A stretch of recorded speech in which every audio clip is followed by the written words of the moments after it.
છે ને એ વેદના ટાળવાની ભાઈ તો વળતી વેળા પડે એટલે મારા ભૂખી એટલે ચોરી કરવા ગયા છે હવે રાતે નીચા નીકળી ને કાંઈ એમ થઈ ગયું કે ભાઈ ભાડું બાંધ્યું પણ જે મારા જે ફાંકવાનો હતો ને એની ચાવી રહી ગઈ અંદર એને એવું દરિયામાં જીવ હતો હું કે આપણું દુઃખ તો ભલે વિસરી જાય પણ કોકનો આપણો લઈ લેવામાં કાંઈ રાજી નહીં હવે ચાવી દેવા વાય જો ને હવે ત્યાં લોભ ઉભો છો કેવો લોભ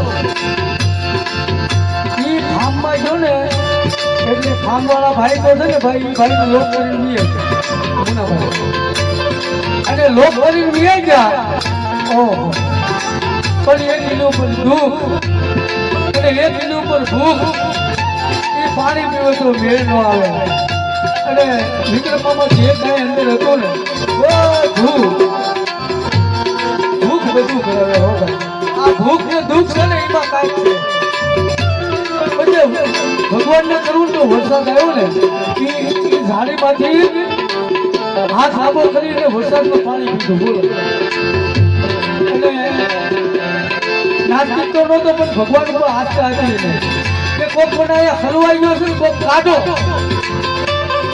આ તેમાં બાળક બધા પાછળ એની પ્રજા જે રુધન કરે છે કે બાપની ખબર નથી દેવીની ખબર નથી આ જગતની ખબર નથી પણ મને જો કોઈ હાથો માર્ગ બતાવો ઓળો મળી જાય ને તો મારા જીવનમાં અંજવાનું થાય એ ભગવાન નહોતા નાથી પ્રગટ થયા પણ કયા ભગવાન આવ્યા ખબર છે આ જે તમે ફોટામાં જોવો છો એ ભગવાન નહીં ભાઈ ઓલા બધા હાથમાં હોય હાથમાં ત્રિશુલ હોય એ ભગવાન નહીં આ જે તમે હું બેઠા છો ને એ ભગવાન ભાઈ જેવું રૂપ લીધું પછી આપણે ઓલા દાદા ભગવો ફેરીને બેઠા છે એની જેવું રૂપ ધારણ કરીને આવ્યા ગોવાળીઓ બની અને ઘણો હાથ પડ્યો જેવું હલવાઈ ગયો પણ કાઢો પણ નીકળી ગયો એ કે ભાઈ અને ભગવાનની મહેર આવી કે તું તારું ભજન યાદ કરે અને જે તારું કર્મ જે જોયું ને એ યાદ કરે તું ક્યાં હલવાનો છો એ યાદ કરે ભગવાને જે કાંઈ લીલા કરીને ભગવાન એ ખામમાં હલવાઈ ગયો તો ત્યાંથી લઈ ગયા બહાર અને એવી લીલા કરી નાખ્યો પણ આ તારું મને કયું આડું આવ્યું છે એક મિનિટ જે મને જમાડ્યો હતો આજ હું તને જમાડો આવ્યો આ તારું કરેલું થાય નહીં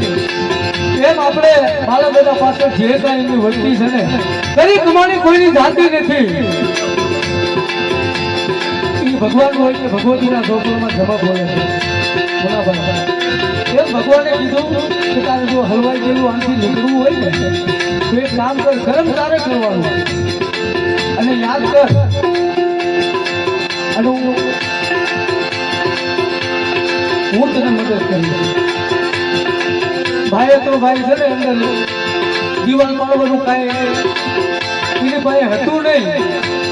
પણ એના હાથમાંની અંદર એવું છું કે હવે કોક મને જીગર જેવા વાળો છે આમાંથી સલવાઈ ગયેલો હવે બહાર નીકળી જાય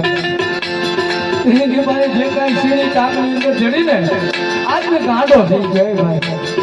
સલવાઈ ગયેલા હોય એ કોઈ નો કાઢી નથી તો ભગવાને રાતોરાત કેવું ચાલુ કર્યું એને અંદરથી ખોદવાનું ચાલુ કર્યું ભગવાને બહારથી ખોદવાનું ચાલુ કર્યું અને દિવાલ બોધી કરી નાખી હો ભાઈ કેમ મારો બાપ લખો તમારો હાથ સાંભળી જાય કેમ તમારી ભગવતી તમારો હાથ સાંભળી જાય એમ અને જે કાંઈ તમારી દુઃખની દિવાલ છે ને ભાઈ જો આત્માની અંદર શ્વાસો રાખો ને હાથો મારો બાપ લખા હમો અને ભગવતી હમો અને જે બાલા દાદા હતા તે માતાજીના ઉપાસક એની ભક્તિ હમું ધ્યાન રાખો ને જો દુઃખની દિવાલ જો ખોદી ન રાખે ને તો ભગવતીને સાજમ ન ભરે હો ભાઈ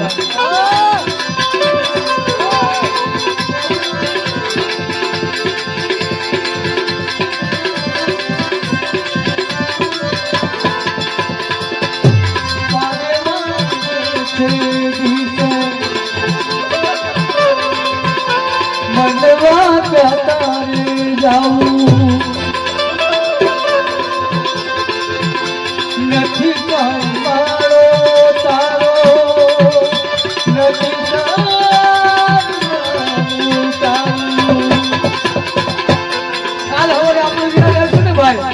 તો આપણી પંચાયત આમ જ લખન છે પણ આપણે સરનામું દઈ નહીં જાય કે ક્યાં આવ્યા આપણે ક્યાં તો ભાઈ ખાલી હાથે વિવેક આવવાનું ખાલી હાથે આવવાનું સિકંદર જેવા જો વિવેક હોય ખાલી હાથે તો મુનાભાઈ છે હું શું કહેવાય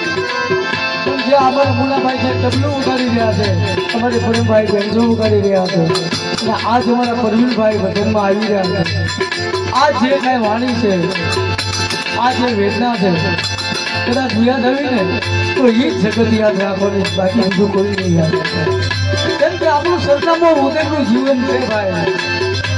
મારે વારું છે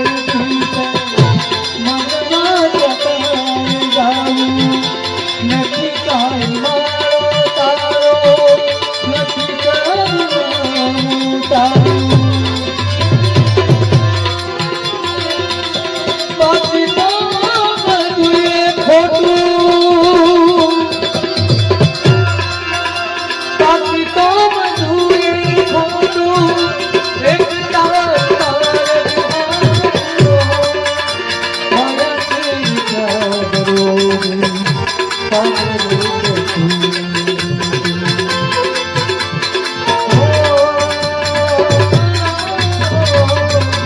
એક એક લોની વ્યાકુળ થઈ ગયે પારે